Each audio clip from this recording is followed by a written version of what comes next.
আল্লাহর নবী বললেন, ও মক্কার কাফেরের দল, ও মক্কার কাফেরের জামাত, আল্লাহ রাব্বুল আলামিনের চতুর্থ পরিচয় শুনে যাও। আল্লাহ পাক বলেন, ওয়ালাম ইয়াকুল লাহু কুফুয়ান আহাদ। তাম পৃথিবীর কোন পরাশক্তি, কোন দেশীয় শক্তি, কোন প্রেসিডেন্ট, কোন বাদশাহ যারাই পৃথিবীতে আগমন করছে, যারাই পৃথিবীতে অতীত হয়ে গেছে, যারাই পৃথিবীতে বর্তমান আছে, যারাই পৃথিবীতে আগামীতে আসবে, কিয়ামত পর্যন্ত যারাই আগমন করবে, রব্বুল আলামিন বলে, শোনো আমার একটি পরিচয়, আমার সমকক্ষ পৃথিবীর কেউ হতে পারবে না। পারবে? একজন দাবি করেছিল। সূরাতুন নাজিআ খুলে দেখেন 24 নং আয়াতের মধ্যে আল্লাহ পাক বলছেন, فقال أنا ربكم الأعلى فأخذه الله نكال الآخرة والأولى। হযরত মুসা আলাইহিস সালাম, হযরত হারুন আলাইহিস সালাম ফেরাউনের কাছে গিয়ে আল্লাহর কথা বললেন, আল্লাহর পরিচয় তুলে ধরলেন, ইসলামের পরিচয় তুলে ধরলেন। ফেরাউন সব কথা শুনে তাদের কথার প্রতি উত্তরে জবাব দিল, আসমান জমিনের মধ্যে তো কোনো মালিক নেই, কোনো রব নেই, সব রবের থেকে বড় রব হচ্ছি আমি। নাউজুবিল্লাহ পড়ে। ফেরাউন বলছে, ফাকালা আনা আনা রাব্বুকুমুল আ'লা, আমি হলাম সব মালিকের বড় মালিক। আল্লাহ রাব্বুল আলামিন চিন্তা করলেন, ওকে একটা শাস্তি দেওয়া দরকার, একটা সাজা দেওয়া দরকার। কেমন সাজা দিলেন দেখেন, আল্লাহ রাব্বুল আলামিন সেটাও রেকর্ড করেছেন। ফাআখাযাহুল্লাহু নাকালাল আখিরাতি ওয়াল উলা। তাম পৃথিবীর আগে পরের সকল মানুষের জন্য নিদর্শন স্বরূপ ফেরাউনকে শুটকি বানায় রেখে দিছে। ঠিক কিনা? সব মানুষের যারাই এভাবে করে নিজেকে রব বলে দাবি করবে, আল্লাহ পাক তাদের শাস্তির জন্য, উপদেশের জন্য ফেরাউনকে শুটকি বানায় রেখে দিছে। যে ও কি করেছিল, আমার সমকক্ষ হতে চেয়েছিল, আমি ওকে কি করলাম, শুটকি বানায় রেখে দিলাম। আল্লাহ পাকের সমকক্ষ কেউ হতে পারবে না কেন? আল্লাহ পাকের সমান সমান শক্তি, সমান সমান ক্ষমতা কারো হবে না কেন? আল্লাহর নবী, আল্লাহ পাকের একজন নবী ছিল হযরত ইব্রাহিম আলাইহিস সালাতু ওয়াস সালাম। সূরাতুল বাকারা খুলে দেখেন 258 নং হাদিসের মধ্যে সূরাতুল বাকারার বর্ণনাটা এসেছে। আল্লাহর নবী, আল্লাহর খলিল হযরত ইব্রাহিম আলাইহিস সালাম নমরুদের সাথে তর্ক করছেন। নমরুদ, আল্লাহ পাক রব্বুল আলামিন উম্মতে মুহাম্মাদের জন্য এটাকে রেকর্ড করেছেন। আলাম তারা ইলাল্লাযী হাজ্জা ইব্রাহিম। ও নবী, আপনি কি দেখেন না, আপনি কি দেখেন না ইব্রাহিমের সাথে তর্কে লিপ্ত হয়েছিল, ইব্রাহিমের সাথে ঝগড়া করেছিল ওই ব্যক্তি যাকে আমি দুনিয়ার ক্ষমতা দিয়েছিলাম। কি ঝগড়া করলো ইব্রাহিমের সাথে? ওই নমরুদ ইব্রাহিমকে বলল, শোনো শোনো, তোমার রব যেমন মানুষকে বাঁচাতেও পারে, মৃত্যু দিতেও পারে, আমি তেমন মানুষকে বাঁচাতেও পারি, মৃত্যু দিতেও পারি। নবী ইব্রাহিম বললেন, ঠিক আছে, তাহলে আমার রব যেমন মানুষকে হায়াত দেয় আবার মউত দেয়, তুমিও দাবি করছো, তুমিও হায়াত দাও, মউত দাও, অর্থাৎ রবের সমান সমান দাবি করছো। হযরত ইব্রাহিম আলাইহিস সালাতু ওয়াস সালাম প্রশ্ন করলেন, ও নমরুদ, তুমি বলো তো সূর্য কোন দিক দিয়ে ওঠে? সকলেই বলেন, কোন দিক দিয়ে ওঠে? সূর্য ওঠে পূর্ব দিগন্ত থেকে। রব্বুল আলামিন সূর্যকে অর্ডার করেছেন, আজীবন তোমার ডিউটি হলো তুমি পূর্ব দিগন্ত থেকে উঠবে আর পশ্চিম আকাশে গিয়ে তুমি ডুবে যাবে। নবী ইব্রাহিম বলেন, ও নমরুদ, ঠিক আছে, তোমাকে খোদা বলে আমি মানব। আমার রব সূর্য যেহেতু পশ্চিম দিক থেকে উঠায়, পূর্ব দিক থেকে উঠায়, তুমি যেহেতু আমার রবের সমকক্ষ দাবি করছো, তোমার যদি ক্ষমতা থাকে তুমি সূর্যকে বলো পশ্চিম দিক দিয়ে উঠতে। আল্লাহু আকবার। পারবে কোনোদিন?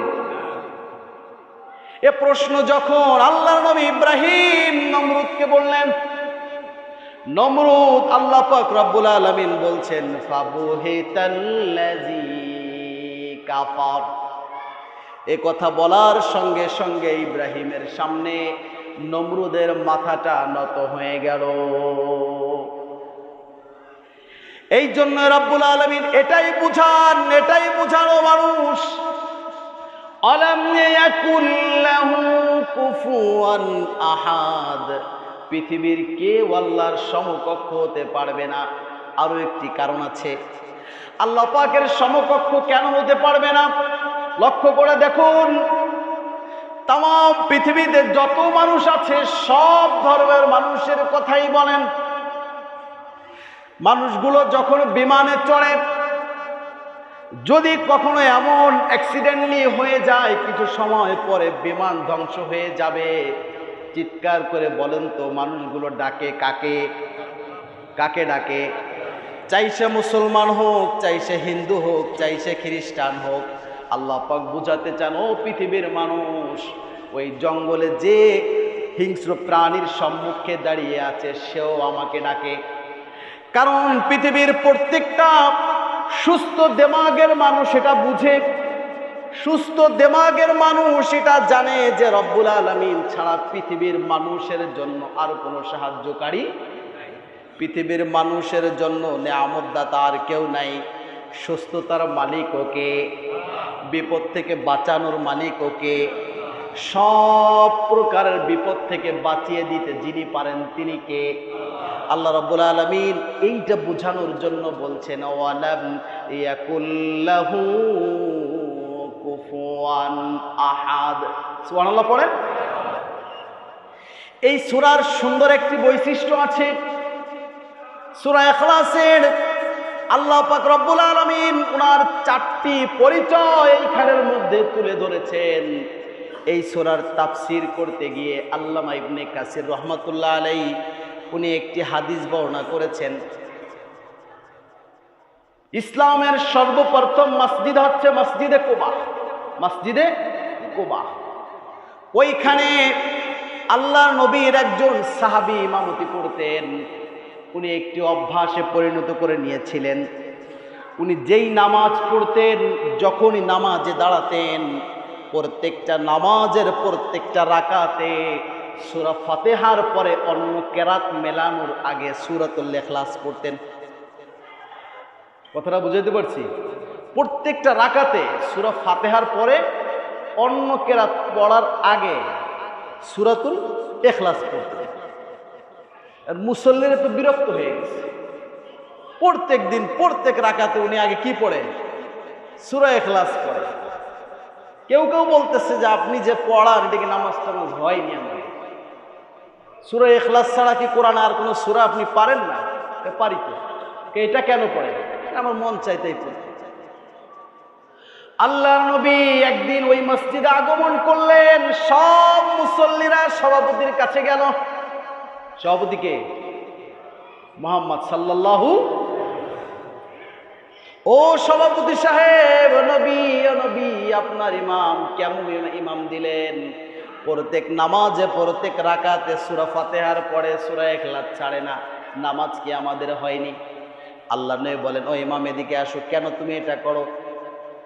ইমাম বলেন, ও নবী, আমি যখন সূরা ইখলাস তেলাওয়াত করি, নামাজের মধ্যে দাঁড়িয়ে দাঁড়িয়ে যখন সূরা ইখলাসটা পড়ি, আমার সামনে মনে হয় রব্বুল আলামিনের পুরো পরিচয়টা রব্বুল আলামিন তুলে ধরেন। এই জন্য নবী আমি সূরা ইখলাসটা প্রত্যেক রাকাতে পড়ি। আল্লাহ নবী বলেন, আজকে থেকে কবর পর্যন্ত তোমার চাকরি পার্মানেন্ট করে দিলাম। সুবহানাল্লাহ।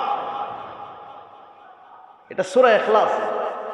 আরো একটি আমল আছে, আম্মাজান হযরত আয়েশা রাদিয়াল্লাহু তাআলা আনহা বলেন, এটাও তাফসির ইবনে কাসিরের মধ্যে আল্লামা ইবনে কাসির এই হাদিসটাও বর্ণনা করেছেন, বুখারীতেও আছে কিতাবুস সালাতের মধ্যে। আল্লাহর নবী প্রত্যেক দিন রাতে ঘুমানোর আগে সূরাতুল ইখলাস একবার পড়তেন। লক্ষ্য করে শুনুন, সূরাতুল ইখলাস একবার পড়তেন, সূরাতুল ফালাক একবার পড়তেন, সূরাতুন নাস একবার পড়তেন। এই তিনটা সূরা পড়ে নিজের হাতে ফু দিতেন, ফু দিয়ে পুরা শরীরটার যতদূর সম্ভব মুছতেন। কথা বুঝে আসছে?